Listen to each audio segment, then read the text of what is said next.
तो बोले कैसे तेरा इलाज होगा बता, किस वैद्य को दिखाऊं? बोले एक ही इलाज है। कौन सा इलाज है? बोले जब वैद्य सांवरिया होए, जब स्वयं सांवरिया वैद्य बनकर आए और वही मेरी चिकित्सा करे। जब ये आंखें वाकू देख लें, जब मेरी आंख टुकुर टुकुर श्याम सुंदर को देख लेंगी, तो अपने आप मेरे शरीर का सारा अंग ठीक हो जाएगा, स्वास्थ्य जो बिगड़ा पड़ा है सुधर जाएगा। आंखें तड़प रही हैं, बस गोविंद के लिए आंखों को इंतजार है, सरकार आपका ना जाने होगा कब हमें दीदार आपका, आंखों को इंतजार है, सरकार आपका। वादा कर गए मुंह से कन्हैया। एक सखी कह रही है सुनो, देखो ये सखी आपस में बात कर रही हैं, उनकी बातों में किसी की कोई बात नहीं है, केवल कृष्ण की। एक सखी बोली सुनो, तुम्हें याद है जा रहे थे तो क्या बोला था? वादा कर गए मुंह से कन्हैया, बिछड़ी फिर रही बन बन गईया। उस वो तो इतना निष्ठुर हो गया है ना कि उसे अपनी उस गाय का भी बोध नहीं है। अरे वो गाय गंगी नाम की गाय है, जब श्री कृष्ण गए हैं ना उस गाय ने चारा खाना छोड़ दिया है, तड़प रही है गंगी गाय, रमा रही है माँ माँ माँ रमा रही है। उस तरफ टुकुर टुकुर वो गंगी गाय देखती है जहां से श्याम सुंदर गए थे। ये वही गाय है जिसके थनों में मुंह लगाकर गोविंद कभी दूध पिया करते थे। वो कन्हैया को चाटा करती थी अपने बछड़े की तरह। वो गाय जो कन्हैया को अत्यधिक प्यार करती थी, कन्हैया वो गाय सूख गई है। हमारी तो चलो पुकार ना सुनो, हम तो अपने आप को समझा भी लेंगी। अरे वो तो मूक गाय है, कुछ बोल भी नहीं सकती गोविंद, उसके साथ तो ऐसा अत्याचार ना करो। गोपियां कहती हैं वादा कर गए मुंह से कन्हैया, बिछड़ी फिर रही बन बन गईया, रो रो थकी यशोदा मैया जी, खबर न लीनी अपने प्यार की, कैसी सुध बिसराए जी, कैसी सुध बिसराए जी, लौटे न आए श्याम सखेरे। अरे सखी सुन, एक बोली क्यों आए क्या? तो बोली लौटे न आए श्याम सखीरी, परदेसवा में छाए जी। परदेश में ही है, नहीं आए, कह के गए थे आऊंगा। कृष्ण गए हैं पूरी द्वारिका, सुमिरे मैंने शेष शारदा, कोई संदेश न दीन प्यार का जी, नैनन आंसुआ टपक रहे हैं, नैनन आंसुआ टपक रहे हैं, कब लोग निहारे जी, कब लोग निहारो जी। एक अक्रूर भय दुखदाई, एक वो अक्रूर बड़े दुखदाई निकले आए और मेरे प्राणों को निकाल कर ले गए। प्राण मीन्स कृष्ण। एक अक्रूर भय दुखदाई, ये दूजे उद्धव पाती लाई, ये दूजे उद्धव पाती लेकर आए, भूल गए वो बाप और माई जी, आस लगी है श्याम मिलन की, आस लगी है श्याम मिलन की, किस विध प्राण निकाले जी, किस विध प्राण निकाले जी। कैसे मरूं गोविंद, मैं तो मर भी नहीं सकती, मुझे तो डर लगता है कि कहीं मैं मर गई और फिर तुम आए तो फिर ये आंखें देखेंगी किसे? क्योंकि मैंने आंखों को तो अभी तक इसलिए खोल रखा है कि बस ये आंखें एक बार तुम्हें देख लें, फिर बंद होए सो होए, फिर जरूरत नहीं है किसी को देखने की। कुब्जा के संग पड़ गयो पाला, भूल गए वो सब ब्रजवाला, अब न आए नंद के लाला जी, दुख से सनी है देह हमारी, दुख से सनी है देह हमारी, जीवत ना हमें मारो जी, जीवत ना हमें मारो जी। दुख से सनी है देह हमारी, जीवत ना हमें मारो जी, जीवत ना हमें मारो। हमें जीते जी क्यों मार रहे हो? क्यों हमें मृत्यु दंड दे रहे हो? मारना ही था तो काली अनांग के जहर से क्यों बचा लिया? मारना ही था ना गोविंद तो पूतना के अपराध से मर जाने दिया होता। मारना ही था तो बकासुर तृणावर्त कितने दैत्य आए, उनके हाथों हमें मर जाने दिया होता। हम उनके हाथों मर जाती तो शायद इतना दुख ना होता जितना दुख आज तुम दे रहे हो। गोविंद, क्या दर्शन नहीं दोगे? क्या हमने कोई अपराध किया है? क्या हमने कोई पाप किया है? सारी गोपियां तड़प रही हैं, गोविंद गोविंद पुकार रही हैं, और गोपियां कह रही हैं, गोविंद चले आओ, गोपाल चले आओ, गोविंद चले आओ, गोपाल चले आओ, गोविंद चले आओ, गोपाल चले आओ।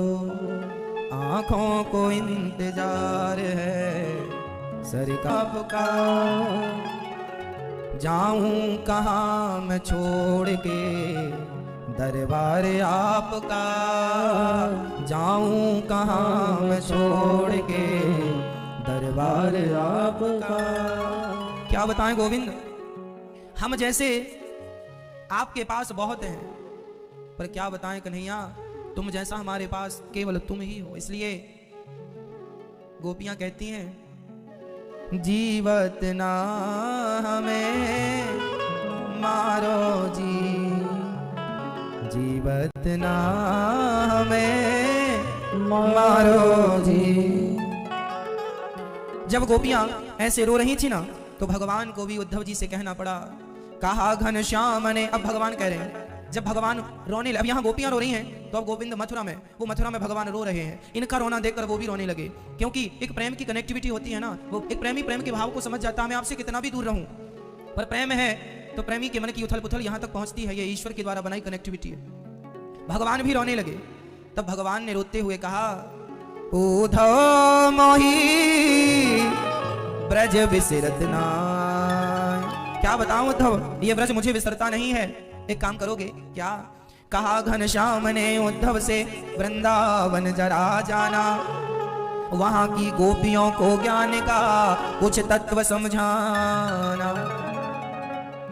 विरह की वेदना में वे सदा बेचैन रहती हैं, तड़प कर वहां भरती हैं और रो रो कर ये कहती हैं।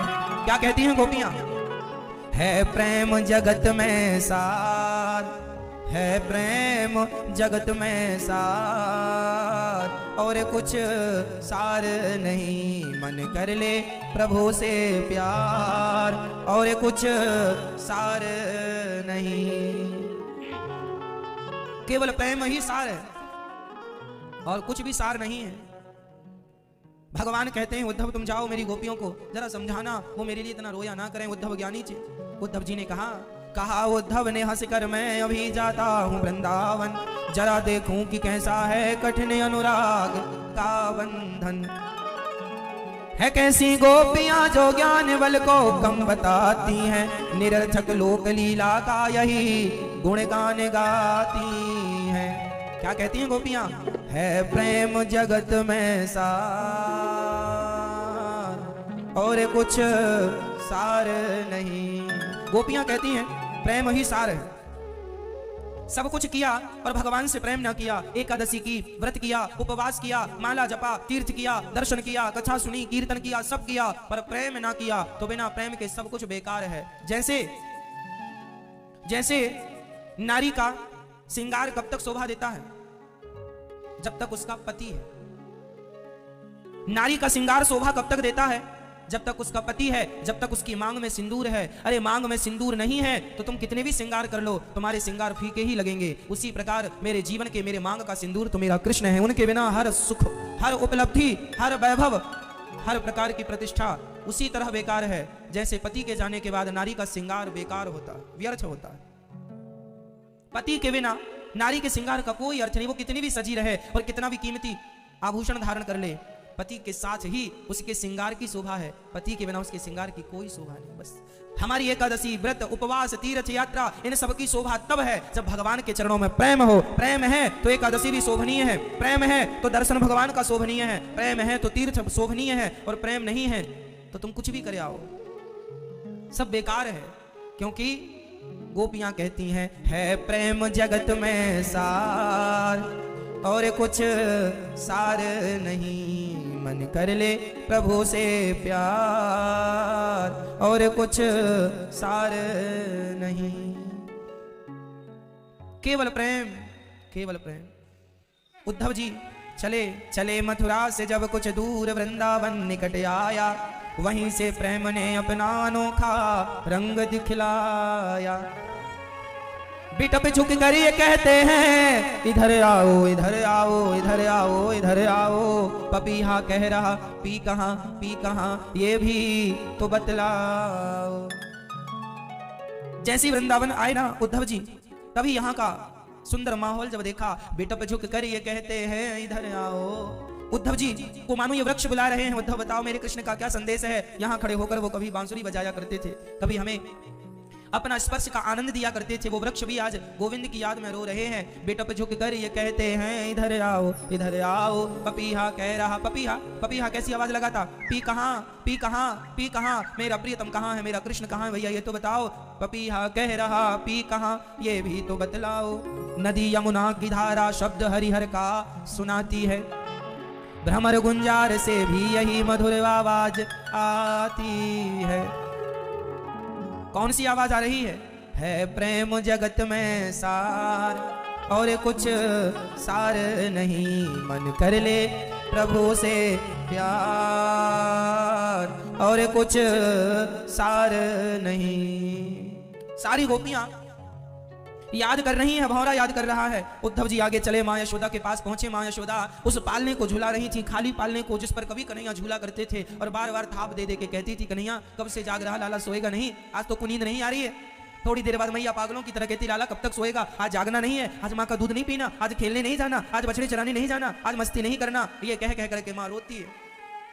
कृष्ण कहाँ चले गए, गोविंद कहाँ चले गए, गोविंद कहाँ चले गए। धन्य है इन माओं का, धन्य है इन गोपियों का रोना। हम कितने अभागे हैं, हम संसार के लिए रोते हैं, और ये गोपियां कितनी भाग्यशाली हैं, ये भगवान के लिए रोती हैं। उन्हीं के आंसू सफल हैं, उन्हीं का रोना सफल है जो भगवान के लिए रोते हैं। सारी गोपियां भगवान की याद में माँ यशोदा रो रही। उद्धव जी समझा रहे हैं कि माँ न माता न पिता तस्य न भार्या न सुता दया नात्मीयो न परश्चापी न देहो जन्मो एव च।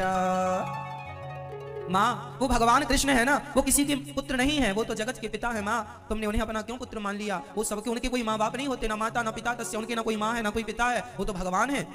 उद्धव जी से यशोदा माँ ने कहा, तेरे लिए वो भगवान होंगे पर हमारे लिए तो हमारा पुत्र है। एक बात बताओ उद्धव, हमें कृष्ण कब मिलेंगे? हमारा कृष्ण क्या हमसे नाराज हो गया है? हमें लगता है वो इसलिए नाराज हो गया क्योंकि हमने एक बार उसी उखल से बांध दिया था। अब की बार तुम कह देना उद्धव जाकर कि जितना मक्खन खाना हो खाएगा, शैतानी मस्ती करना है करेगा। पर माँ यशोदा ये कान पकड़ के माफी मांगती है, अब मैं उसे कभी नहीं बांधूंगी। यदि वो इस बात से नाराज है तो मैं हाथ जोड़ के माफी मांगती हूँ, हे श्याम सुंदर मुझे इतनी सजा ना दो। मर जाएगी ये माँ, मर जाएगी, ये कह कह करके माँ रो रही है, धड़ाम से नीचे गिर जाती है। तभी वहां नंद बाबा आए और यशोदा को हिलाया, हिली नहीं, ऐसा लगा मानो प्राण निकल गए। उद्धव जी घबराए, बाबा ये मैया को क्या हुआ? नंद बाबा बोले, भैया ये मैया मर गई। मर गई? हाँ। अरे ये क्या अर्थ हो गया, मर गई? बोले उद्धव क्या बताऊं भैया, जब से कृष्ण गए हैं ना ये ऐसे रोज मरती है, रोज मरती है। तब उस यशोदा माँ के कान में नंद बाबा जी ने कहा, अरे यशोदा तू यदि मर जाएगी और कल को कन्हैया आया और बोला कि मुझे तो माँ का ही दूध पीना है, तो बोल फिर उसे दूध कौन पिलाएगा? वो कहेगा मुझे तो माँ के हाथ का ही मक्खन खाना है, बता फिर उसे कौन मक्खन खिलाएगा? जब ये बातें नंद बाबा कहते हैं यशोदा के कान में तो उठकर बैठ जाती है यशोदा और कहती है, कन्हैया तेरे प्रेम ने तो मुझे मरने भी ना दिया रे, तेरे प्रेम ने तो मुझे मरने भी ना दिया। ऐसा प्रेम है ना माँ का, ऐसा प्रेम है गोपियों का कि वो मरना चाहें तो भी ना मरे। कहती है ना, तब कथामृतम तप्त जीवनम, कथा रूपी अमृत प्राण निकलना चाहे, नाम पाहिरू दिवस निसी, ध्यान तुम्हारे कपाट, लोचन निज पद जंत्रिता, जाय प्राण के ही बाट। कन्हैया तुमने मरने भी ना दिया। हे कृष्ण, क्या अपराध किया था हमने, छोड़कर चले गए। सारी गोपियां उद्धव जी मां को समझाकर जब गोपियों के समक्ष आए तो वहां वो गोपियां अचेत पड़ी हैं। एक सखी बोली ये तो मर गई, तो दूसरी सखी उससे कहती है अरे सखी तू मर गई क्या? यदि तू मर जाएगी और कल को कृष्ण आए, 2 दिन का कह के गया है ना, कभी तो 2 दिन होंगे, आया और पूछा कि मेरी वो फला सखी कहाँ गई, तो मैं क्या जवाब दूंगी? इसलिए सखी, उसकी याद में केवल रोने का अधिकार है, उसकी याद में केवल तड़पने का अधिकार है, उसने हमें मरने का अधिकार नहीं दिया। इसलिए सखी, उसके लिए प्राणों को बचा कर रखो। क्या भाव है गोपियों का। गोपियां कहती हैं कि हम प्राणों को बचाए हैं तो केवल इसलिए कि अभी भगवान को एक बार देखना है। मतलब जिंदगी भी भगवान के जी रही है तो अपने सुख के लिए नहीं, केवल भगवान को देखने के लिए जी रही हैं, भगवान के लिए जी रही, यही जीना सफल है। तब गोपियां कहती हैं, एक रोने लगी तो दूसरी कह रही है आशा रख पगली आएंगे, हरि आएंगे, हरि आएंगे, हरि आएंगे, हरि आएंगे। आशा रख, आशा रख, आशा रख पगली आएंगे, आशा रख पगली आएंगे, आशा रख पगली आएंगे, आशा रख पगली आएंगे, हरि आएंगे, हरि आएंगे, हरि आएंगे, हरि आएंगे, हरि आएंगे, हरि आएंगे। आशा रख, आशा रख, आशा रख पगली आएंगे, आशा रख पगली आएंगे। एक सखी बोली अभी तक तो आए नहीं, कब आएंगे? बोले आशा रख आएंगे जरूर, कहा है ना 2 दिन आएंगे। गोपियां कहती हैं, पहले ने बहुत कोशिश की अपना ज्ञान समझाने की, अंत में उद्धव जी ने कहा जरा हाँ ध्यान करो, तब गोपियों ने मना कर दिया। गोपियां कहती हैं हम प्रेम दीवानी हैं, वो प्रेम दीवाना, ऐ उद्धव हमें ज्ञान की पोथी न सुनाना। क्यों? हम प्रेम दीवानी है, वो प्रेम दीवाना, तन मन जीवन श्याम का, श्याम हमारा काम, रोम रोम में रम रहा वो मत वाला श्याम। इस तन में अब योग का, इस तन में अब योग का नहीं कोई ठिकाना। ऐ उद्धव हमें ज्ञान की पोथी न सुनाना। क्यों?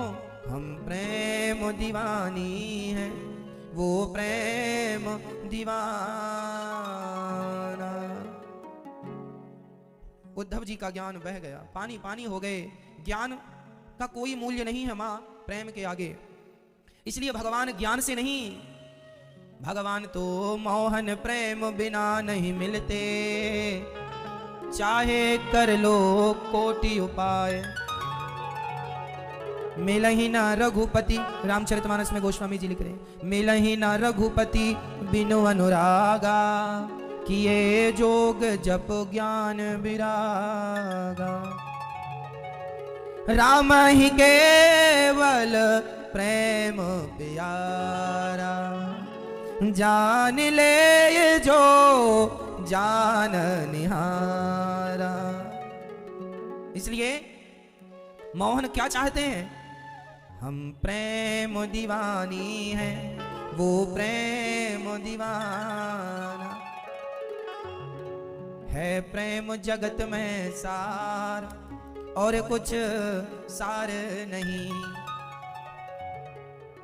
कन्हैया तुम्हें एक नजर देखना है, कन्हैया तुम्हें एक नजर देखना है। जिधर तुम छिपे हो उधर देखना है, जिधर तुम छिपे हो उधर देखना है।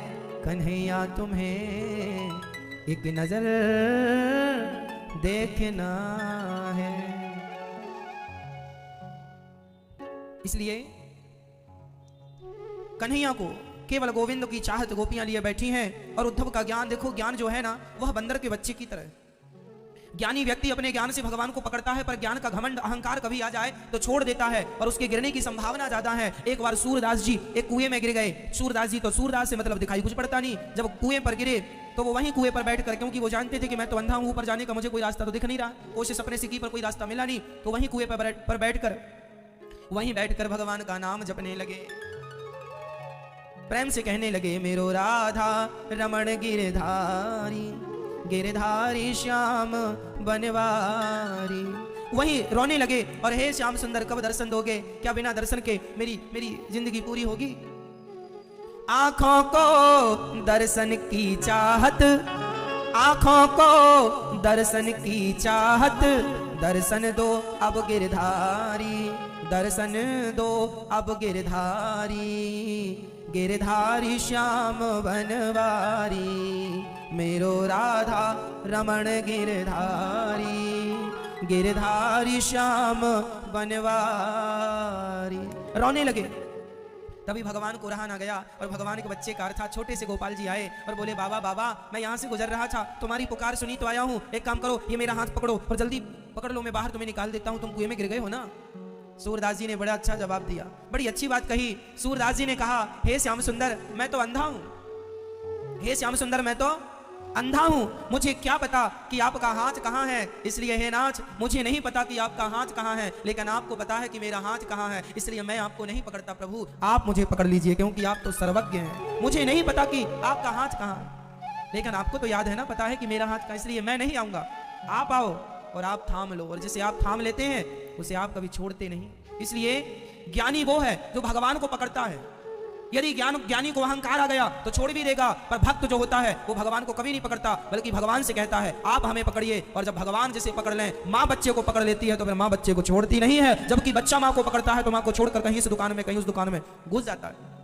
इसलिए तुम ना पकड़ो भगवान को, तुम तो दोनों हाथ उठा दो, नाथ ये रहे मेरे हाथ, हाथ उठाना तेरी चौखट पे आना मेरा काम है, मेरी बीड़ी बनाना तेरा काम है, मैं तो आ गया तेरे दर पर, आपका काम है स्वीकार करना, तो बेसहारे का सहारा आप बन जाओ। इसलिए कहता हूं, मुझे छोड़ के मत जाओ, मुझे छोड़ के मत जाओ, गोविंद चले आओ। भगवान से कहो, नाथ इन हाथों को पकड़ लीजिए, भगवान से कहो, दो हाथ मेरे भी हैं, इनमें क्या खराबी है, हाथ पकड़ते सबके और तू सबका साथी है। हे नाथ, जब तुम सबके हाथ पकड़ते हो और तुम सबके साथी हो, तो ये बताओ कि नाथ मेरा हाथ कब पकड़ोगे? हाथ पकड़ते सबके और तू सबका साथी। कितना प्रेम करें? बोले जितना अपने बेटे से करते हो, जितना अपनी पत्नी से करते हो, जितना अपने पति और अपने परिवार और अपने व्यापार से करते हो, जितना प्रेम अपने शरीर से करते हो, उतना ही प्रेम भगवान से हो जाए तो जीवन सबका ही बेड़ा पार हो जाए। पर प्रेम होए सच्चा, सुदामा की तरह, नरसी की तरह। नरसी जी तो कहते हैं, मुकु और कछु ना चाहिए, बस राधा कृष्ण मिलई दे, मुकु और कछु ना चाहिए, बस राधा कृष्ण मिलई दे। केवल भगवान को पाने की इच्छा। उद्धव जी श्याम सुंदर के चरणों में गए, भगवान ने हृदय में दर्शन कराया है गोपियों का। एक पल के लिए भी भगवान कहते हैं मैं अपनी गोपियों से दूर नहीं हूं। ये उद्धव चरित्र कल रह गया था, सुदास ने आज आपको सुनाया। 3 ही है। इसके बाद भगवान रुक्मणी मां से विवाह करते हैं। उनके पुत्र प्रद्युम्न जी हुए। प्रद्युम्न का सम्रासुर ने हरण किया। रति से विवाह करके प्रद्युम्न जी ने सम्रासुर का उद्धार किया। ये भगवान के पुत्र और पत्नी, पहले पत्नी और पहले पुत्र की कथा है।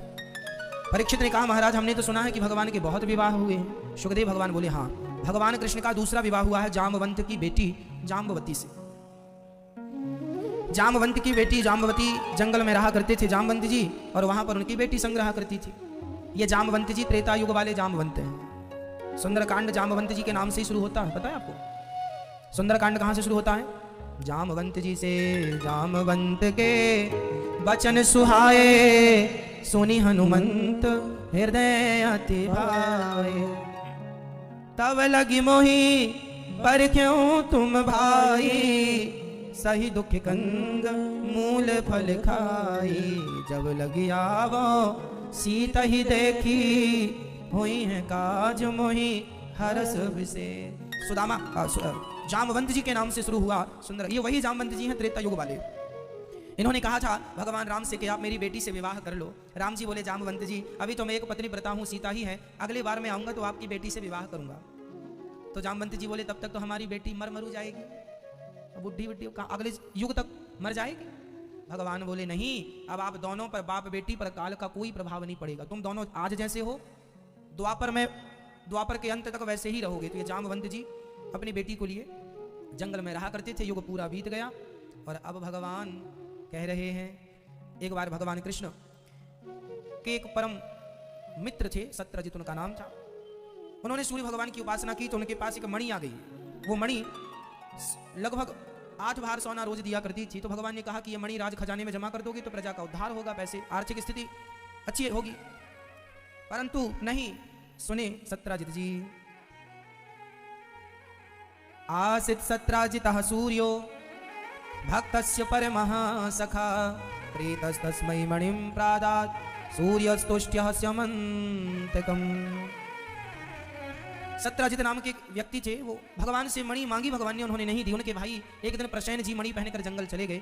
जंगल में शेर ने उन्हें मार डाला और शेर को मारकर जामवंत जी ने वो मणि अपनी बेटी जाम्बवती को दे दी। बेटी तुम्हारे लिए खिलौना लाए। अब ये तो मणि पहुंच गई जाम्बवती तक, पर सत्राजित जी को लगा कि कृष्ण ने हमसे मणि मांगी, हमने नहीं दी, इसलिए हमारे भाई को मार कर कृष्ण ने मणि चुरा ली। भगवान को झूठा कलंक लगाया सत्राजित जी। देखो भगवान को भी कलंक, ये दुनिया में आए हो ना तो दुनिया के लोग तो कलंक वलंक लगाते हैं झूठा। संसार के लोगों का जो है वो तो देखो भगवान पर भी लागू हुआ। इसलिए ये दुनिया आपको परेशान करे, आपको सताए तो आप परेशान ना होना। ये दुनिया का काम ही है सताना, ये दुनिया का काम ही परेशान करना। ये सबको परेशान कर लेते हैं, आप ना घबराना। भगवान आपके संग है, ये विश्वास बनाए रखना। ये जगत साथ दे ना दे, भगवान जरूर साथ देते हैं। ठीक है मेरी माँ। अच्छा, अब भगवान को जब चोरी लगाई तो भगवान कलंक दूर करने गए। भगवान को चोरी क्यों लगी? क्योंकि गणेश चतुर्थी की चंद्रमा को देखा था। जो गणेश चतुर्थी की चंद्रमा को देखेगा उसे कलंक लगेगा। रामचरितमानस के अनुसार जो आपन चाहे कल्याणा, सुजस सुमति शुभ गति सुख नाना, सो पर नारी लीलार गोसाई, तजऊ चौथ की चंद्र किनाई।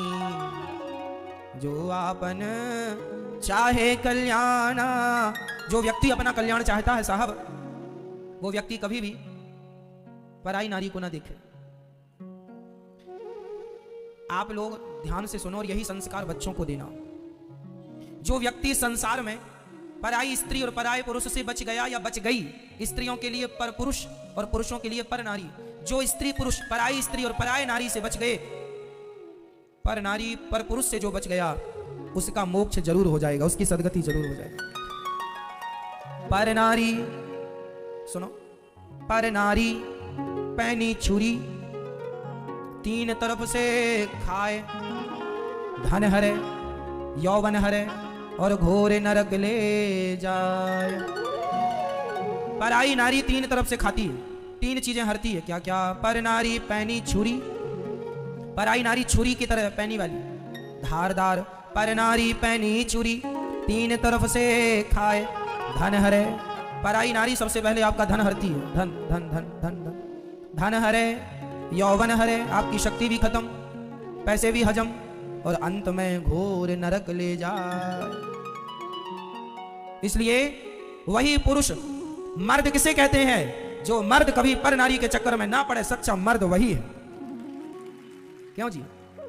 जो पर नारी के चक्कर में कभी ना पड़े वही सच्चा। और भगवान से प्रार्थना करो, नाच पर नारी से आप ही बचा के रखिएगा। ये काम क्रोध लोभ मोह बड़े प्रभावी हैं, जल्दी से बचता नहीं है इंसान। काम से वही बचे जिसे भगवान बचाए। नहीं हमारी और आपकी कहां ताकत। क्रोध से वही बचे जिसे भगवान बचाए, लोभ से वही बचे जिसे भगवान बचाए। एक बार चैतन्य महाप्रभु जगन्नाथपुरी में थे और वहां का बढ़िया प्रसाद खाया करते थे और बढ़िया कीर्तन किया करते थे। हरे कृष्ण कृष्ण कृष्ण हरे हरे, हरे राम राम राम हरे हरे। तो एक बहुत बड़े ज्ञानी उन्हें एक पत्र लिखते हैं। आज भी वो पत्र प्राप्त है। एक बहुत बड़े ज्ञानी ने चैतन्य महाप्रभु को एक पत्र लिखा कि चैतन्य महाप्रभु जी सादर प्रणाम, ये बताओ कि दाना दुनका जे खाएं उन्हें सताए काम, हलवा पूरी जो खाएं उनको जाने राम। उन्होंने कहा कि चिड़िया दाना दुनका खाती है, सूखा रूखा खाती है, फिर भी उसे काम सताता है। चिड़िया को, पक्षी को, कुत्ते को, बिल्ली को, इन्हें काम सताता है। तो आप ये बताओ कि आप तो वहां बढ़िया ठाकुर जी का प्रसाद चकाचक वाला खाते हो, तो आप कैसे बचे हो काम से? चैतन्य महाप्रभु जी से सवाल हुआ, पत्र के द्वारा किसी ने कहा। तब चैतन्य महाप्रभु ने कहा, सुनो भैया जी, तुलसी बिरवा खेत की सींचत ही मुरझाए, राम भरोसे जो रहे पर्वत में हरियाए। काम क्रोध लोभ मोह उन्हीं को परेशान करते हैं जो संसार से रिश्ता रखते हैं, और जो ठाकुर जी से रिश्ता रख लेते हैं वे काम क्रोध लोभ मोह उन्हें कदापि परेशान नहीं करते। इसलिए कहा कि सब नातन को सब द्वारन को छोड़कर आयो तेरे द्वार, हे वृषभानु की लाडली निक मेरी ओर निहार। कौन बचेगा? जिसे भगवान बचाना चाहे, नहीं तो संभव नहीं। काम क्रोध लोभ मोह में सब डुबकी लगाते हैं। ये काम महाराज ने किसी को नहीं छोड़ा, क्रोध ने किसी को नहीं छोड़ा, लोभ ने किसी को नहीं छोड़ा। लोभ सबके अंदर है, क्रोध सबके अंदर है, और काम सबके अंदर है, सबके अंदर। पर चैतन्य महाप्रभु कहते हैं कि जो भगवान की शरण में है, जिनके अंदर राम जी बैठे हैं, तो भगवान राम जब धनुष बाण लेकर अंदर बैठ जाएंगे तो काम क्रोध की क्या मजाल के वहां चले जाएं। भगवान धनुष बाण लिए बैठे हैं, भाग जाएंगे सारे चोर और चक्के, है ना। इसलिए जरूरी नहीं है कि बहुत ज्यादा चकाचक खाए आदमी तो उसको काम सताए ना जी। शेर देखो ना, शेर कितना ज्यादा खाता है और मांस कितना सारा खा लेता है, लेकिन उसे नहीं सताता काम। वो साल में एक बार भोग करता है शेर। कंट्रोल उसके अंदर, कंट्रोलिंग पावर उसके अंदर बहुत ज्यादा शेर के अंदर। तो कहने का तात्पर्य यह हुआ कि बहुत कोई खाए उससे ये अंदाजा लगाए कि ये बड़ा कामी है ना जी। जो भगवान की शरण में है वो तो ठाकुर जी का खूब प्रसाद खाए। उसकी शक्ति दो जगह खर्च होती है, एक तो वासना में और दूसरी उपासना में। उपासना में भी शक्ति चाहिए और वासना में भी चाहिए। अब आप कहाँ शक्ति लगाएंगे वो आपकी अपनी मर्जी है। नाभि के नीचे जो शक्ति चली गई वही वासना है, और नाभि से ऊपर हृदय की तरफ जो शक्ति आ गई वही उपासना है। वही नाभि के नीचे शक्ति जाए तो भोग है, और नाभि के ऊपर शक्ति आए तो योग है। वही है प्रेम योग, वही है सांख्य योग, वही है कर्म योग। तो भोग और योग जरा सी बातें हैं। तो अब आप मन जहां लगाएंगे वहां सब चीज है। इसलिए मन के हारे हार है, मन के जीते जीत, मन ही मिलावत राम से, मन ही करत फजीत। आजकल के लोग कथा सुने तो मन भी वश में होए, कीर्तन करें तो मन भी वश में होए। जो कीर्तन करते हैं और कथा सुनते हैं उन लोगों का मन फिर भी उन लोगों से ज्यादा वश में है जो संसार के उथल पुथल में अभी तक पड़े हुए हैं। उनकी अपेक्षा आप लोगों का मन ज्यादा वश में। आप लोग ज्यादा सुखी हैं क्योंकि कथा से जुड़े हैं। यदि अन्य लोगों का मन 100% भटकता है तो आप लोगों का केवल 50% भटक रहा, और सत्संग से जुड़े रहेंगे तो वह 50% भी 25% में आएगा, और धीरे धीरे बिल्कुल वश में होकर के परमात्मा की प्राप्ति इसी जन्म में हो जाएगी। यहीं से मोक्ष के रास्ते खुल जाएंगे। इसलिए मन भगवान में लगाओ, और मन ना लगे तो ना लगने दो। तन से भगवान को रिझाओ, तन लगा दो। तन से बैठे बैठे सीताराम सीताराम सीता, मन जाए चूल्हे में सीताराम सीताराम जपो। कब तक भागेगा? कभी तो आएगा। तो मन का साथ ना दे शरीर तो मन कब तक भागेगा भाई? मन तो अपंग है, लंगड़ा है ना मन। मन चलने, मन के कोई हाथ पांव थोड़ी है। मन सोच तो सकता है कि वहां जाना है, पर जाना तो पांव को ही है। तो शरीर साथ ना दे मन का तो मन की कोई मजाल नहीं, कोई ताकत ही नहीं उसकी। इसलिए मन यदि भटक भी जाए तो अपनी बुद्धि से अपने शरीर को कंट्रोल में रखिएगा, ताकि आप बुरी जगह से बच जाएं और बुरे विचारों से बच जाएं। इसलिए चरित्र बड़ी जरूरी बात। नारी कैसी हो? चरित्रवान। पुरुष कैसा हो? चरित्रवान। किसी भी हाल में हमारा चरित्र नहीं जाना चाहिए, जिसे कैरेक्टर कहते हैं, है ना। आजकल के छोटे छोटे बच्चे ना प्यार व्यार कर लेते हैं, लड़का लड़की एक दूसरे से प्यार करके फिर भाग जाते हैं, शादी वादी कर लेते हैं। इससे क्या होता है? सारी जिंदगी वो समाज की नजरों से गिरे रहते हैं। एक जरा सी वासना के लिए तुमने क्या क्या ना बिगाड़ लिया अपना, है ना। ये विषय वासना बड़ा परेशान करने वाली चीजें हैं। इसलिए हम आपसे हाथ जोड़ के विनती करते हैं, मेरे नौजवान दोस्तों और मेरी नौजवान बहनों, आप लोग अपने को कंट्रोल में रखो, है ना। और मन भटके तो मन को कैसे भी करके आप कंट्रोल कीजिए, कथा से जोड़कर, अच्छी चीजों से जोड़कर। शादी हो जाए फिर इसके बाद आप खूब संसार का सुख लीजिए, पत्नी के साथ, पति के साथ, कोई बुराई नहीं है। हमारे यहाँ शादी के पहले यदि कोई स्त्री किसी पुरुष से संबंध रखती है, कोई लड़की किसी पुरुष से संबंध रखती है, वह पाप माना जाता है। लोग कहते ना, यदि कोई कुंवारी लड़की गर्भवती हो गई तो लोग यही कहते किसका पाप है ये।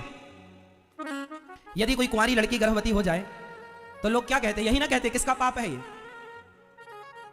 समाज स्वीकार नहीं करता, हमारे शास्त्र भी स्वीकार नहीं करते, और परलोक में भी तुम्हें स्वीकार नहीं किया जाएगा। यहां से वहां तक बिगड़ गया तुम्हारा सब कुछ, चरित्र बिगड़ा कि सब कुछ बिगड़ गया। कुंवारी लड़की गर्भवती हो जाए तो जमाना यही कहेगा ये किसका पाप है, क्योंकि ये पाप है। इसलिए इस पाप से बचो। मेरी बहनों से प्रार्थना है, शादी के पहले किसी भी पुरुष को अपने शरीर को टच ना करने दो। आपका जो शरीर है ना, वह आग की तरह होना चाहिए, कोई टच करे तो जल जाए, है ना। ये ना हो कि कोई भी तुम्हारे करीब आए, तुम्हें स्पर्श करे, तुम्हें छुए ना जी, ऐसे में तो चरित्र बिगड़ जाएगा। आजकल लड़की लड़कों को अपना फ्रेंड बनाती हैं। हमारे यहाँ जब हम लोग पढ़ते थे ना, तो लड़की लड़कियों से दोस्ती करती थी, लड़के लड़कों से दोस्ती करते थे। आजकल का जमाना बड़ा अच्छा हो गया, सबसे सब दोस्ती कर लेते हैं, है ना। हमारे यहाँ लड़कियों की क्लास अलग हुआ करती थी, वहां सिर्फ लड़कियां पढ़ती थी, लड़कों की क्लास अलग होती थी, हम लड़के अलग पढ़ते थे। अब लड़कियां कहें महाराज जी क्या आपत्ति, हम किसी लड़के से दोस्ती कर लें, इसमें क्या बुराई, आपको क्या प्रॉब्लम हो रही है? हमें कोई प्रॉब्लम नहीं, पर हम आपको एक गाना जो सुने थे वो याद दिला सकते हैं।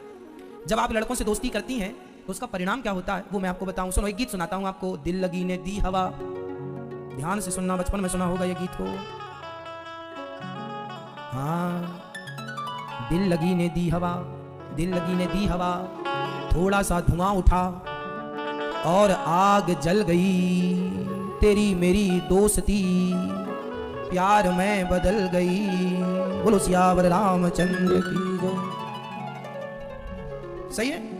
तो आप कहती हो ना मेरी बहनों, लड़कों से दोस्ती करने में क्या बुराई है? हाँ, तुमने दोस्ती अभी से शुरू की है ना, ये गाना तुम्हारे जन्म लेने के पहले ही बन चुका था। तुम पैदा भी नहीं हुई थी तब से ये गाना चल रहा है। क्या गाना? दिल लगी ने दी हवा, थोड़ा सा धुआं उठा और आग जल गई, है ना? तेरी मेरी दोस्ती। हाँ जी, मैया खूब सुनिए ये गीत, इसलिए हंस रही है। दांत नहीं है फिर भी मैया खिलखिला रही है, अच्छा है। हैं? आपने भी सुना है? अरे हमने तो सुना, पूरा नहीं सुना, हमने जितनी बस सुना था, हमारे मतलब का इतना ही था, हमने इतनी सुन लिया। हम समय नहीं बर्बाद करते फालतू की चीजों में। दिल लगी ने दी हवा। जब आप किसी लड़के से दोस्ती करती हो ना मेरी बहन, तो पहले दोस्ती होती है, फिर दोस्ती प्यार में बदल जाती है, और फिर वही प्यार दुराचार में तब्दील हो जाता है, वो दुराचार चालू। इसलिए दोस्ती किनसे करना है, किनसे नहीं करना है। लड़कों से दोस्ती ना करो, लड़कों को तो भाई बनाया करो, रक्षाबंधन में राखी। इसलिए हर साल रक्षाबंधन आती है, बना रिश्ता रखना है लड़कों से भाई का। क्या रिश्ता हो बताओ मेरी बहनों से मेरा सवाल, बताओ आपके कितने भाई हैं? बोलो कितने, आपके भाई कितने हैं बताओ। हम लड़कों से दोस्ती करने में मना नहीं करते, भाई बनाकर दोस्ती करो। भाई भाई की तरह रहो ना, भाई बहन की तरह रहो, प्यार से रहो, कोई बुराई नहीं है। नहीं महाराज भाई नहीं बनाएंगे, दोस्त बनाएंगे, फ्रेंड, भाई फ्रेंड है हमारा। वाह वाह वाह वाह वाह। तो प्रेम बुरा नहीं है, भाई की तरह प्रेम कीजिए, दोस्ती कीजिए, भाई बनाकर। भाई है मेरा, मेरी बहन है, ये क्या बुराई है? कितने भाई हैं आपके? इस धरती पर जितने भी लड़के हैं, हर लड़की के लिए वो लड़का भाई है। इस धरती में जितने भी लड़कियां हैं, वो हर लड़के के लिए बहन है। इस धरती पर जितनी भी स्त्रियां हैं, वो सबके लिए माँ है। और इस धरती में जितनी भी बच्चियां हैं, सबके लिए बेटियां हैं। या तो हम नारी को देखें माँ के रूप में, या तो बहन के रूप में, या तो बेटी के रूप में, चौथा कोई रूप नहीं। या तो हम पुरुष को देखें पिता के रूप में, या तो भाई के रूप में, या तो पुत्र के रूप में, चौथा कोई ऑप्शन नहीं। शादी जिससे होगी तुम्हारी, बस वो तुम्हारा पति है, उसको छोड़कर फिर सब भाई हैं। पर जब तक शादी नहीं हो रही है तब तक सब भाई हैं। क्यों जी? ये दृष्टिकोण बुरा है? अरे बहन पढ़ जाओ, लिख जाओ, नाम कमाओ, इज्जत कमाओ, प्यार करने वाले तो जिंदगी भर मिलते जाएंगे। अभी क्या जल्दी है, कर लेना प्यार, सारी जिंदगी प्यार ही तो करना। प्यार का फोल्डर बाद में खोलो, पहले सफल बन जाओ, नाम कमा लो, इज्जत कमा लो, इस धरती पे आए हो कुछ कर लो। इसलिए हर लड़के को चाहिए मेरे भाई, ये लड़के भी आजकल चोरियों के चक्कर में पड़ जाते हैं और प्यार व्यार कर लेते हैं। अरे भाई पहले नाम कमा लो, यश कमा लो, पैसा कमा लो, खूब अपनी इज्जत बना लो, फिर प्यार कर लेना जहां तुम्हारी पसंद हो, शादी करके बड़ी आनंद से। शादी विवाह भी पसंद से होनी चाहिए, पर पसंद कैसी हो? जिस पसंद में माता पिता की भी पसंद हो। लड़का लड़की को शादी पर पसंद से ही करनी चाहिए, परंतु उस पसंद में माँ बाप की भी पसंद होनी अति आवश्यक है। केवल आपकी पसंद हो और माता पिता की पसंद ना हो, वह शादी भी फिर अपराध ही है ईश्वर की नजर में, शास्त्रों की नजर में। आपको कोई अधिकार नहीं है कि आप अपनी माता का दिल तोड़ दें, आपको कोई अधिकार नहीं है कि आप अपने पिता का दिल तोड़ दें। आजकल के बच्चे इतने इंटेलिजेंट हो गए हैं, समझदार हो गए हैं, अरे महाराज हमें तो अपनी जिंदगी का निर्णय, डिसीजन लेना हमारा अधिकार, हम खुद अपना निर्णय ले सकते हैं। अच्छा, अब इतने बड़े हो गए हो कि अपना निर्णय ले सकते हो, तो फिर पढ़ाई के समय माँ बाप से पैसा क्यों मांगा था? पैदा होते ही ना अपना निर्णय लेने लग जाते। तुमसे कपड़ा पहनना भी नहीं आता था, माँ कपड़ा पहनाती थी। तुमसे खाना भी नहीं आता था, माँ गोद में बिठा के तुम्हारे मुंह में डालती थी। हाँ या ना? बोलो। चलना नहीं आता था, तुमको बड़े इंटेलिजेंट बन गए हो ना, तुमसे चलना नहीं आता था, तुम्हारी माँ ने उंगली पकड़कर चलना सिखाया। स्कूल जाने में तुम रोते थे, आज बड़े इंटेलिजेंट हो गए हो, अपना निर्णय खुद से लोगे। माँ जबरदस्ती तुम्हें स्कूल भेजती थी, तुम्हारी कॉपी किताब खरीदने के लिए पैसे नहीं होते थे, तो माँ बाप ज्यादा काम करते थे और तुम्हारी पढ़ाई का सपना देखते थे, बेटा पढ़ जाए लिख जाए। पढ़ाया लिखाया था कि हमारा भी नाम गर्व से ऊंचा होगा कि देखो मेहनत मजदूरी करके भी माँ बाप ने बच्चों को पढ़ाया लिखाया। लेकिन वही बच्चे पढ़ लिख करके बाद में कहते हैं कि हम अपना निर्णय खुद ले सकते हैं। माँ बाप के बलिदान को, माँ बाप के त्याग को बच्चे भूल जाते हैं। ये कोई पढ़ाई है तुम्हारी? अरे वो इंसान होता है। कुत्ता भी जिस घर की रोटी खाता है ना, रात भर जाग कर उस घर की रोटी खाने के बाद पूंछ हिलाकर रात भर जाग कर चौकीदारी करता है। किसी ने कुत्ते से कहा, क्यों रे कुत्ता यहाँ क्यों रात भर ठंडी में ठिठुर रहा है? उस कुत्ते ने कहा, भाई साहब मैंने इस घर की रात को रोटी खाई है, एक रोटी खाई है तो पूरी रात जाग करके चौकीदारी करना मेरा धर्म है। कुत्ता अपना धर्म नहीं भूलता, लेकिन आज की औलाद अपना धर्म भूल जाती है। जिस माँ बाप से पढ़ती लिखती है, चलती फिरती है, सीखती है, उसी माँ बाप को आज के बच्चे खंजर भोग करके चले जाते हैं, छोड़ देते हैं अपनी माँ को, याद नहीं आती अपनी माँ की। कैसे कैसे निर्दयी वो बच्चे हैं। शादी एक लड़की के लिए, एक जरा लड़के के लिए तुमने अपनी माँ को छोड़ दिया। धिक्कार, तुम कहते हो हम प्यार करते हैं, तो क्या यही प्रेम की परिभाषा है कि जरा एक लड़की के प्यार के लिए जो 4 साल पहले मिली, 2 साल पहले मिली, उस प्यार के लिए, 4 साल के प्यार के लिए 25 साल का प्यार छोड़ दिया अपनी माँ का? क्या यही प्यार की परिभाषा है आपकी दृष्टि में? क्या वो बूढ़ा बाप तुमसे प्यार नहीं करता था, जो कमा कमा के तुम्हारे लिए लाता था? तुम्हारे फोन, तुम्हारी शर्ट, तुम्हारा पैंट, तुम्हारा काम, तुम्हें गाड़ी, तुम्हें खिलौने, जो तुमने मांगा सब दिया। उससे जाकर देखा कभी? गर्मियों में गरम गरम भट्टियों के पास खड़ा होकर भी काम करना पड़े तो अपनी औलाद के लिए आज का बाप काम करता है। चप्पल घिस जाती है, नहीं बदलता कि पैसे खर्च व्यर्थ मैं ना करूं, बच्चों की पढ़ाई में लगेगा। माँ बाप पैसे बचाते हैं इसलिए कि मेरे बच्चे पढ़ जाएंगे, पैसा बर्बाद ना करूं। वो कम खाते हैं, अपनी इच्छाएं कम कर देते हैं इसलिए कि पैसा बचेगा तो बच्चे अच्छे स्कूल में, अच्छे कॉलेज में, अच्छी यूनिवर्सिटी में पढ़ेंगे, नाम कमाएंगे, बूढ़े बाप का नाम रोशन करेंगे, माँ का नाम रोशन करेंगे। लेकिन बच्चे, क्या सिला दिया तूने उस प्यार का? किसी लड़के के संग भाग गए, किसी लड़के के संग भाग गई छोरी और किसी लड़के के संग भाग गया छोरा। वाह, बहुत महान नेक काम किया है तुमने। उस माँ का दिल दुखाया है जिस माँ को धरती में भगवान कहा जाता है। अरे शादी की थी, एक बार पूछ लेते ना माँ से, माँ आपको पसंद है? तुम्हारी पसंद का हलवा बनाती थी माँ, तुम्हारी पसंद का टिफिन में भोजन रखती थी माँ, भूल गए? तुम्हारी पसंद का काम करती थी माँ, और आज तुमने उसकी पसंद का क्या ख्याल रखा? इंटेलिजेंट हो गए हो ना, पढ़ लिख गए हो, बाबूजी बन गए हो। कभी अपनी माँ की खुशी का ख्याल नहीं रखते बच्चे कि माँ को किस किस बात में खुशी मिलेगी। 2 मिनट बैठने का समय नहीं है माँ के पास बच्चों को। ये वही माँ है जो तुम्हें गोद में बिठाती थी, गोद में सुलाती थी, लोरी सुनाती थी, और आज तुम इतने व्यस्त हो गए हो, उसके लिए समय नहीं है। शादी कर लेते हैं साहब, अपनी माँ को अपनी शादी में बुलाते नहीं है। आज की संतान है, आज की औलाद है, पढ़ लिख गए हैं, PhD हो गए हैं, डॉक्टर बन गए, विदेश में पढ़ के आए हैं, विदेश में अमेरिका में पढ़ के आए हैं, जापान में। अब इन्हें माँ की जरूरत नहीं है। एक लड़की के लिए तुमने अपनी मां को छोड़ दिया, एक लड़के के लिए तुमने अपनी मां को छोड़ दिया। राम राम राम राम राम राम राम। कुत्ता भी जिसकी रोटी खाता है ना, उसके साथ विश्वासघात नहीं करता, और तुम तो मां को, मां ने तुम्हें 9 महीने पेट में रखा, तुमने उसके साथ विश्वासघात कर दिया। अब सोचो कि तुम अच्छे हो कि कुत्ते अच्छे हैं। इसलिए शादी विवाह करना अच्छी बात है, प्रेम से करना अच्छी बात है, प्यार करो, पर उस प्यार में कहीं माँ बाप का प्यार कुर्बान ना हो जाए, इसका ख्याल रखो। जो लड़की पसंद आए, जो लड़का पसंद आए, उसके बारे में माता पिता से डिस्कस करो। मम्मी हमें ये लड़का पसंद है, पिताजी हमें ये लड़की पसंद है। माँ बाप को लगेगा कि उचित है तो करेंगे। वो मना करें कि ना बेटा ये लड़की तेरे लिए भली नहीं है, ये लड़का तेरे लिए अच्छा नहीं है, बस माँ बाप ने मना कर दिया, वहां से मन हटा लो, खत्म बात। माँ बाप की मर्जी। राम जी ने माँ बाप की आज्ञा मानी और 14 साल का वनवास एक पल में स्वीकार कर लिया कि नहीं? बोलो हाँ या ना। जिस माँ ने मुझे जन्म दिया है ना, उसी माँ को यह अधिकार है कि वो भी आगे का डिसीजन वही ले। माँ बाप को भी चाहिए कि बच्चों की खुशी का ख्याल रखें। कोई लड़की उसे पसंद है, कोई लड़का उसे पसंद है, तो माँ बाप को चाहिए कि एक बार इस बात पर गंभीरता से विचार कर लें। यदि लड़की योग्य है, यदि लड़का योग्य है, तो फिर विवाह करने में फिर कोई बुराई नहीं। माँ बाप को भी थोड़ा सा समझना चाहिए। योग्य है लड़का लड़की, विवाह कर दो। आपको लग रहा है कि लड़का योग्य नहीं है, लड़की योग्य नहीं है, तो फिर अपनी बेटी अपने बेटे को आप समझाओ। लेकिन मैं भारत के बच्चों से हाथ जोड़कर कहूंगा, माँ बाप का दिल दुखाना, उनका अनादर करना। जब तुम शादी कर लेते हो ना किसी लड़की या लड़के से, तो तुम्हारी माँ तुम्हारा बाप जिस गली से गुजरता है, लोग ताने मारते हैं, अरे इसकी बेटी भाग गई, अरे इसका बेटा भाग गया, ना जाने कितनी कितनी बातें करते हैं तुम्हारे माँ बाप के लिए। कई लोग तो ये तक कहते हैं कि अरे माँ भी ऐसी ही होगी, इसलिए तो बेटी ऐसी निकली। अब सोचो कि तुम्हारी सीता जैसी माँ को, तुम्हारी गंगा जैसी पवित्र माँ को यह जमाना उसके चरित्र पर तुम्हारे कारण आघात कर रहा है। तुम्हारे कारण उस माँ सीता जैसी माँ को, पवित्र गंगा जैसी माँ को भी तुम्हें तुम्हारे कारण उसे भी सुनना पड़ रहा है जमाने के कड़वे शब्द, हाँ या ना? तो क्या तुम यही चाहती हो मेरी बहनों कि तुम्हारी माँ जो कि गंगा जितनी पवित्र है उसे जमाना कुछ भी कहे? क्या तुम ये चाहते हो कि तुम्हारे बाप को कोई कुछ भी कहे? मेरे भाई, पैसा कमाना चाहिए, पर इज्जत का पैसा कमाना चाहिए। इज्जतदारी जरूरी है। वो पैसा ना हो जो वैश्या कमाती है। एक मेहनत करने वाला रिक्शा चलाने वाला जो है था, रिक्शा वाला भैया, वो रिक्शा वाला भाई 500 रुपए कमाता है दिन भर का, और एक वैश्या 20,000 कमा लेती है रोज का। मुझे बताओ, वैश्या का 20,000 अच्छा है कि रिक्शे वाले के 500 अच्छे हैं? बोलो। फिर ईमानदारी मेहनत के 500 भले हैं।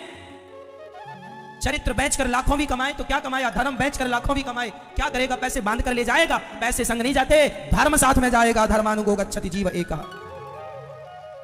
इसलिए बच्चों, जीवन में धर्म की पढ़ाई जरूर पढ़ना। पीएचडी कर लिया अन्य सब्जेक्टों में, अच्छा है, थोड़ा धर्म से पीएचडी कर लो, गीता से पीएचडी कर लो, रामचरितमानस को जान लो, इस पर पीएचडी कर लो। समझ लो, जो बातें हम बोल रहे हैं ना, ये तुम्हें भी काम पे आएंगी और तुम्हारी आने वाली संतान को भी यही बातें काम आएंगी।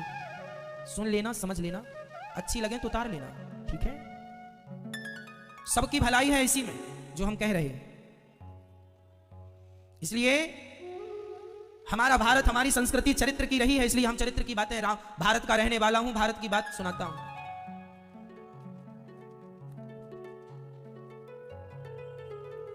हम तो भारतीय हैं, हमारा जन्म भी भारत में हुआ, हमारी शिक्षा भी भारत में हुई। आज उन बच्चों से थोड़ा सा खतरा होता है जिनका जन्म भारत में होता है पर शिक्षा विदेशों में होती है। तो शिक्षा विदेशों में होने के कारण उनका झुकाव उन तरफ हो जाता है, वो अपनी संस्कृति को भूलने लग जाते हैं। ना जी, हाथ जोड़ के प्रार्थना है, पढ़ो कहीं भी, कितना भी पढ़ो, पढ़ने में कोई बुराई नहीं है, पर बात भारत की ही हो। अमेरिका में पढ़ के आए हो, लंदन में पढ़ के आए हो, इसके लिए इसका अर्थ ये नहीं कि तुम लंदन जैसा व्यवहार भारत में करने लग जाओ। ना जी, ज्ञान सब जगह से लो, पर जो उचित है वो भारत का ही कल्चर ठीक है, इसके अतिरिक्त किसी की गति नहीं है। हाँ, वो दिन आएगा जब कोई सवाल करने वाला नहीं होगा। अपने से आओ, अपने से जाओ, किसी को क्या फिक्र। किसी को भी अपनी माँ को छोड़ने का अधिकार नहीं है। तुम सन्यासी हो तो भी अपनी माँ का अंतिम संस्कार तुम्हें करना है, माँ की सेवा तुम्हें करनी है और माँ का ख्याल तुम्हें रखना। सन्यासी भी सबका पिंडदान कर देता है सन्यास के पहले, पर माँ की सेवा की जिम्मेदारी लेके चलता है। योगी तू तो पी लेन के, योगी तू तो पी लेन के, चरणों को पखार के, माता पिता की अपने मूर्ति निहार के, माता पिता की अपने मूर्ति निहार के। ऐसी माँ, ऐसे पिता को भला कौन छोड़ता है भाई? किसी लड़की और किसी लड़के के लिए अपनी माँ का त्याग ना किया करो, उचित नहीं। पत्नी पसंद से मिलती है, माँ पसंद से नहीं। माँ तो भाग्य से मिलती है, ईश्वर के विधान से मिलती है। पत्नी तो 4-6 फोटो देखकर 4-6 में कोई एक पसंद की जा सकती है, पर माँ की थोड़ी फोटो दिखाई जाती है कि बोल ये माँ की, ये माँ की, ये माँ तो माँ। इसलिए कभी अपनी माँ को ना सताओ, कभी अपनी माँ को ना रुलाओ, कभी अपनी माँ को ना ठुकराओ। आज बच्चे देखो ना अपनी माँ को छोड़ देते हैं। आज मुझसे ही एक माँ कह रही थी, बेटा मेरे से बोली कि बेटा, मैंने आज यूं ही पूछ लिया एक माँ से, माँ बेटे का फोन आया क्या? तो माँ ने बोला कि बेटा फोन तो नहीं आया, पर उसने एक बार ये जरूर कहा था कि अब तुम मर जाओगी तो हम तुम्हारी राख लेने भी नहीं आएंगे। बेटा अपनी माँ से बोला कि तुम मर जाओगी तो हम तुम्हारी राख लेने भी, तुम्हारी अस्थियां लेने भी नहीं आएंगे। ऐसी बातें देखो बेटे करते हैं। वो माँ ये कहते कहते रोने लगी। ऐसी माँ यहाँ रहती हैं, 230 माता यहाँ रहती हैं, वो माएँ जिनके अपने बच्चे लगभग ऐसे ही हैं। कई बच्चे तो कई बार माएँ रोती हैं बच्चों के लिए। अभी एक माँ मुझे बोल रही थी कि अभी मेरे बेटे का विवाह होने वाला है, पोते का विवाह है, लेकिन बेटे ने और ना ही पोते ने, ना तो अपनी दादी को अर्थात ना तो अपनी माँ को, ना तो अपनी दादी को पोते ने, ना तो बेटे ने अपनी माँ को इनवाइट किया। अरे शादी विवाह में तो आदमी दुश्मन को भी निमंत्रण कार्ड देता है कि चलो भैया तुम भी आना हमारे बेटा बेटी को आशीर्वाद देने।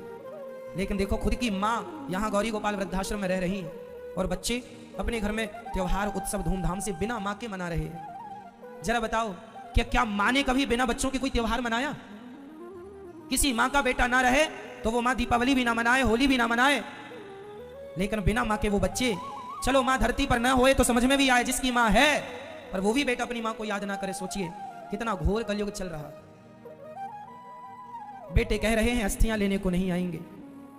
हमने कहा कह दो न बच्चों से माँ कि जब तुमने गिलास पर पानी नहीं दिया, रोटी नहीं दी, तो अस्थियों को तुम गंगा भी ना देना। अस्थियों को गंगा देने वाले भी फिर मिल ही जाएंगे, है ना। जिसने रोटी दी, भोजन दिया, जिसने ठाकुर जी ने जिसने व्यवस्था कराई, वो आगे की व्यवस्था भी करेगा। अब बेटों की जो जिम्मेदारी थी वो तो निभाई नहीं, लेकिन जब परमात्मा तुमसे ये सवाल पूछेगा कि तुमने अपनी माँ की जिम्मेदारियां क्यों नहीं निभाई, तो क्या उत्तर दोगे? इसलिए कभी अपनी माँ को ना सताना, कभी अपनी माँ का दिल ना दुखाना। माँ और भगवान ये दो नहीं है, चाहे माँ कह दो चाहे भगवान कह दो, पर्यायवाची है। त्वमेव माता च पिता त्वमेव माता रामो मत पिता रामचंद्र मात पिता तुम मेरे। भगवान को माँ शब्द से संबोधन किया जाता है, भगवान को माँ शब्द से पुकारा जाता। माँ कौन है? माँ मात पिता तुम मेरे, त्वमेव माता। भगवान माँ है और वही माँ ये माँ है। एक रूप में भगवान बैकुंठ में है और वही बैकुंठ के भगवान एक रूप में माँ के रूप में हमारे संग में है, वही है। ना सताओ अपनी माँ को। जब बच्चे अपनी माँ का अपमान करते हैं तब ये गौरी गोपाल वृद्धाश्रम बनाने की जरूरत पड़ी और आज यहाँ 230 माताएं खुशी से रहती हैं। वो सभी माएँ जिनको आज बच्चों ने छोड़ दिया है, देखा भी नहीं। आज हम आपका परिचय एक माँ से कराएंगे, एक ऐसी माँ जो यहाँ रहकर प्रसन्न है और जिन्हें अब शायद बच्चों की भी याद नहीं आती। बच्चे भूल गए कि उनकी भी कोई माँ है। ये दास अनिरुद्ध सेवा को ही धर्म मानता है। हमारा एक ही संकल्प है, एक ही संकल्प है हमारा, एक ही संकल्प, एक ही नारा, सेवा ही है धर्म हमारा। हमने तो सेवा को ही अपना धर्म माना है। इन माओं की होठों पे हंसी आ जाए, इन माओं की होठों पे मुस्कान आ जाए, यही हमारा सबसे बड़ा धर्म है। इन माओं की प्रसन्नता ही हमारी सबसे बड़ी संपत्ति है, सबसे बड़ा धन है। इसलिए ये दास अनिरुद्ध आपसे कहेगा कि आप भी इन माओं के लिए अपने हाथ जरूर बढ़ाइएगा। आज हम आपका परिचय एक मां से कराएंगे। मैया कहां से आई हैं आप? जबलपुर। जबलपुर से आई हैं। लड़की कहाँ रहता है? आश्रम में। बेटे कितने हैं आपके? 3 लड़के हैं और 3 लड़की। तो 3 बेटे हैं और 3 बेटों के होते हुए भी यहाँ क्यों नहीं रखने हैं? न राखें, बहुएं हैं। 15 साल के निकले भैया हम जी। हम तीरथ घूमत रहे और उतने नहीं गए ना। उनने देखो नहीं है, उनने के कहाँ है। 7 साल आदमी खत्म हो गए, आदमी भी रहो संगे पति। हाँ नहीं। 7 वर्ष हो गए। हाँ 7 साल हो गए। 3 बेटे हैं, फिर भी उन बेटों को, तो जब आप घर से निकले थे तो बेटे ने बहू ने रोका नहीं कि माँ मत जाओ, कहाँ जा रहे हैं, हम आपकी सेवा करेंगे? नहीं, वे तो और कहते तुम्हें काटा खाना नहीं मिले तुमको। ऐसा कह रहे थे कि घर में खाना नहीं मिलेगा? हाँ, नहीं आटा मिलेगा ना कुछ मिलेगा तुमको, जाओ भागो। तो ऐसा बेटा बोला कि बहू बोला? बोली बेटा ने ऐसे कहा कि बहू ने? लड़का कहा था, लड़की नहीं। लुगाई नहीं, वे तो मारती हैं उनके। अगर वे कछु कह नहीं सकते हैं, कहे नहीं है, लड़े नहीं है, गाड़ी गल्ला नहीं दाए भैया। माँ से कहते हैं कि भोजन भी नहीं मिलेगा, आटा भी नहीं मिलेगा, घर में भोजन देने को मना करते हैं बच्चे अपनी माँ को। अब बताओ कि माँ ने 3 बच्चों को पाल पोस के बड़ा कर दिया, भाई तुम तीनों भोजन नहीं कराओगे तो कौन कराएगा? तुम नहीं पेट भरोगे तो कौन भरेगा? ये जिम्मेदारी तो तुम्हारी है। क्यों जी? बेटे की जिम्मेदारी है ना माँ की सेवा करना। अब बेटे कह रहे हैं कि हम नहीं करेंगे, सेवा करेंगे, नहीं करेंगे, नहीं आटा देंगे, नहीं सेवा करेंगे। कौन करेगा भाई? अपनी जिम्मेदारी 3 में 1 भी तो निभाए। भूकंप कॉलोनी उते है इंदौर में। एक बेटा इंदौर में हाँ, और एक जबलपुर के पास बरेला में। अच्छा, और तीसरा घर है। तो किसी का फोन नहीं आया आपके पास? नहीं। हम बात भी नहीं करते हैं उनसे। 3 बेटे हैं, तीनों में से किसी का फोन भी माँ के पास नहीं आया और ना कोई तैयार है माँ को ले जाने के लिए। जब इन माओं का कोई सहारा नहीं बनता, खुद की औलाद घर से निकाल देती है, खुद की औलाद आटा देने को मना करती है, घर में रखने को, खाने भोजन देने से मना करती है, फिर सिंपल है कहाँ जाएगी माँ? तब ये माँ वहाँ से यहाँ गौरी गोपाल वृद्धाश्रम में आई और ये दास माओं की सेवा करता है। मैया कितने महीनों से आप यहाँ हैं? 1 साल 1 महीना। 1 वर्ष 1 महीना आपको यहाँ हो गया। हाँ। तो इन 1 वर्ष 1 माह में आपको कोई तकलीफ तो नहीं हुई? हमें कुछ नहीं, बहुत अच्छे। तो भागत रहे, बागई घाई आश्रम में रहे, उतर भी आश्रम में रहे जबलपुर में। जी। मगर यहाँ पे आपको रहने का कोई पैसे तो नहीं लिया हमने आपसे? नहीं, कहाँ मांगो पैसा तुम, जब पैसे नहीं है तो कहाँ मांगो तुम पैसा, तुम और देते हो हमको, देते हो और ऊपर से और खाना पीना सब कुछ लेते हो, देते हैं नहीं। तुम तो लड़के हो हमारे, गुरुजी हैं हमारे, रोज़ देखवे आते हैं हर चीज़ में, हर चीज़ खाते हैं पीते हैं, रात के दूध भी पीते हैं, नाश्ता दोपहर में शाम के दूध मिले। आप खुश हैं यहाँ, प्रसन्न हैं? बहुत अच्छे हैं बेटा। बस बताइए इस धरती में और क्या चाहिए? इन माओं का आशीर्वाद मिल जाए, नेकी के कुछ काम हो जाएं, यही हम और आप कुछ भी बांध कर नहीं ले जाएंगे। बस ये जो पुण्य हो रहा है हमारे और आपके द्वारा, यही पुण्य हमारे संग जाएगा, यही दुआएं हमारे साथ जाएंगी, यही आशीर्वाद हमारे साथ जाएगा। कमा लो, पैसा खूब कमाओ, लेकिन उस धन को धर्म से जोड़ते रहिएगा। धन खूब कमाइए, 1 घंटा एक्स्ट्रा काम करिएगा, ये सोचकर कि आपकी एक माँ गौरी गोपाल वृद्धाश्रम में रह रही हैं और उनकी सेवा करना आप सभी भारतवासियों का परम धर्म है। यहाँ 230 माएँ हैं, आप कभी भी आकर इन माओं का दर्शन कर लीजिएगा। और इन माओं के लिए सामने एक बड़ा आश्रम बनने जा रहा है, जहाँ 1000 माएँ एक छत के नीचे रहेंगी। आप भी उन माओं के लिए अपने हाथ जरूर बढ़ाएं। आप एक कमरा बनवाकर इन माओं को भेंट कर सकते हैं, एक रूम बनवा के माओं को दे सकते हैं, या फिर एक सामान्य कमरा, या फिर एक कमरे की छत माओं को डलवाइए, ताकि इन माओं के सिर पर आपकी छाया हो और ये माएँ आपकी छाँव में रह करके बचा हुआ जीवन व्यतीत करें। कितनी उम्र है मैया जी आपकी? कितनी आयु है आपकी? 80 और 84। 84 वर्ष की आयु है मैया की। अब कमन टूट गई, अब कमन नहीं चलत बनाते हैं, निगत नहीं बनाते हैं जी, दवाई दारू सब मिलती हैं, ताई डॉक्टर लगे हैं। माओं के लिए यहाँ 24 घंटे डॉक्टर नियुक्त हैं। यहाँ पर एक हॉस्पिटल नियुक्त है माओं के लिए, कभी भी इमरजेंसी कोई भी जरूरत पड़ी तो आनंद फानन में माओं को तुरंत हॉस्पिटल 24 घंटे डॉक्टर उपलब्ध है। पूरी सेवा, अब जब सेवा कर ही रहे हैं तो पूरी जिम्मेदारी से होनी चाहिए। और ये सेवा की जिम्मेदारी भगवान ने, बिहारी जी ने दे रखी है, और जब जिम्मेदारी बिहारी जी ने दी है तो ईमानदारी से तो उस जिम्मेदारी को निभानी ही है। तो बस आप सभी इन माओं के लिए, एक वृद्ध माँ को आप गोद लेकर जीवन भर का भोजन देने का संकल्प जरूर लीजिएगा। इन माओं को आप जरूर रोटी दीजिएगा। यहाँ माओं की सेवा के अतिरिक्त यहाँ गौरी गोपाल अन्न क्षेत्र चलता है, जहाँ हजारों संत पेट भर भोजन करते हैं। यहाँ सिर्फ माओं की सेवा नहीं, माओं की सेवा के अतिरिक्त यहाँ पर रोज अन्न क्षेत्र सुबह बढ़ता है, और यहाँ रोज ये माएँ, रोज ये संत लोग, साधु लोग भर पेट भोजन प्राप्त करते हैं, पेट भर भोजन। तो आप भी एक दिन का अन्न क्षेत्र संतों को बंटवाएं, और यहाँ चलने वाली सेवाओं को जरूर जब भी वृंदावन आए तो इन माओं का दर्शन आप करें। आप में से कितने लोगों ने इन माओं का दर्शन किया है? हाथ उठा के कहिए। तो जैसा टीवी पर सुना वैसी पाए कि नहीं? अभी कोविड के कारण थोड़ा माओं के दर्शन से हमने अभी कहा है कि अभी माओं से थोड़ा सा दूरी रहेगी सबकी, क्योंकि कोविड चल रहा है, कोरोना। इसलिए जब भी आप सब अच्छा हो जाए, कोविड इत्यादि, कभी भी आइए, अपनी आंखों से वृद्ध माओं का दर्शन कीजिए। और यहाँ जो सेवाएं हम टीवी पर दिखा रहे हैं, इन सेवाओं को आप स्वयं आकर अपनी आंखों से देखो और कंफर्म करो। ऐसा तो नहीं कि हम टीवी पर जो दिखा रहे हैं वो यहाँ ना हो, कभी भी आप आके हमारी परीक्षा ले सकते हैं। तो प्रिय भक्तों, कभी भी आइए। जो सेवाएं आप टीवी पर देख रहे हैं ये रोज की सेवाएं हैं। अन्य क्षेत्र आप मोबाइल पर, यूट्यूब पर गौरी गोपाल आश्रम डालिए, यूट्यूब पर आप सारी सेवाएं यूट्यूब पर देख पाएंगे। रोज सुबह ये सेवाएं आपको यूट्यूब पर, गौरी गोपाल आश्रम चैनल है यूट्यूब पर, सब्सक्राइब करके शेयर कर लो, आप चैनल पर सब देख पाएंगे। यहाँ रोज हजारों की संख्या में संत भोजन करते हैं। यहाँ गौरी गोपाल जी की रसोई भी चलती है, जहां कोई भी आए भक्तजन सबको भरपेट भोजन मिलता। आप में से कितने लोगों ने गौरी गोपाल जी की रसोई में पेट भर प्रसाद पाया है? सब नहीं पाया? तो आपको अच्छा लगा? यहां सबके लिए रसोई के द्वार खुले हैं। कोई भी आए, 10,000 लोग आए या 20,000 लोग आए, रोज के 10 से 15,000 लोग भोजन यहां रोज करते हैं, रोज कंटिन्यू। ये चल रहा, वर्षों से सेवाएं चल रही है। तो ये सेवाएं आप सभी के सहयोग से चलती हैं। आप एक दिन का अन्य क्षेत्र अपनी रसोई अपनी ओर से जरूर बंटवाइए गौरी गोपाल जी की, ताकि आपके एक की पोथी पाठ बैठेंगी।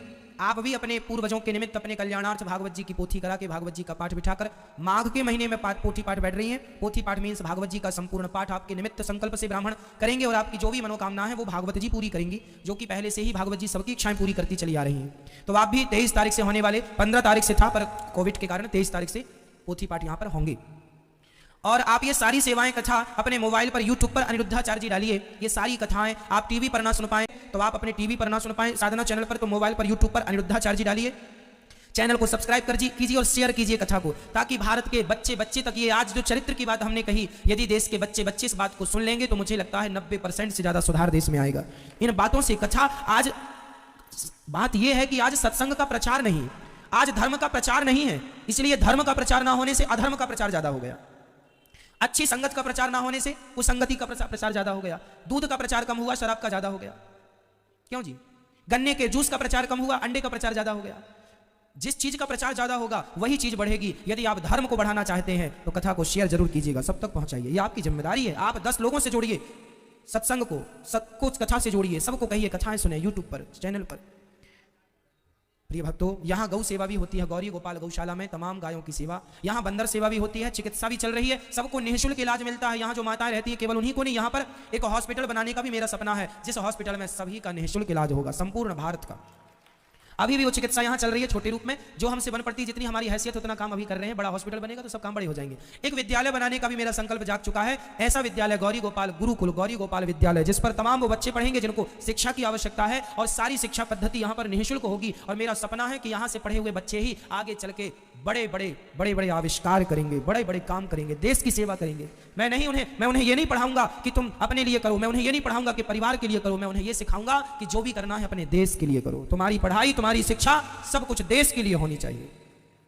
ऐसी उच्च कोटि की शिक्षा गौरी गोपाल विद्यालय, गुरुकुल, कुछ भी कहें, वहां प्राप्त होगी। उस गुरुकुल विद्यालय के बनने के लिए भी आप सबका प्यार और सहयोग चाहिए। तो आप सभी लोग हर कार्य से जुड़ेंगे तो अच्छा रहेगा, एक देश को नई दिशा, नई राह मिलेगी। आइए अब मैया, अब आप यहीं रहिए, ये दास अनिरुद्ध आपका चौथा बेटा बनकर आपकी सेवा करेगा और आप खुश रहिएगा। आशीर्वाद दीजिए कि आप जैसी तमाम माँओं की सेवा ये दास सदा करता रहे।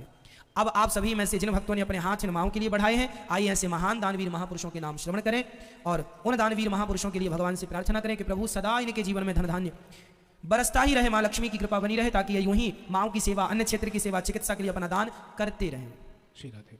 बड़ी ही सुंदर पावन रस में कथा का श्रवण पाना हम सभी लोग कर रहे थे। साथियों, सेवाओं के बारे में भी जान रहे थे, जो सेवाएं यहाँ चल रही हैं और जो आने वाले समय में यहाँ होने वाली हैं। ऐसी सुंदर सी सेवाओं के बारे में आपने जाना और आपने यहाँ करके देखा भी होगा कैसे सेवाएं चल रही हैं। एक बार जोरदार तालियां पूज्य महाराज के लिए। तो मेरे प्यारे उन सभी दानवीर महापुरुषों के जो अपने सेवा के हाथ आगे बढ़ाते हुए सेवाओं को आगे बढ़ा रहे हैं, स्वयं को जोड़ते हुए पुण्य कमा रहे हैं। आइए यही निवेदन मेरा आपसे भी है, आप भी अपने सेवा के हाथ आगे बढ़ाएं, सेवाओं में भागीदारी निभाते हुए आप स्वयं जुड़ें, औरों को जोड़ें और पुण्य कमाएं।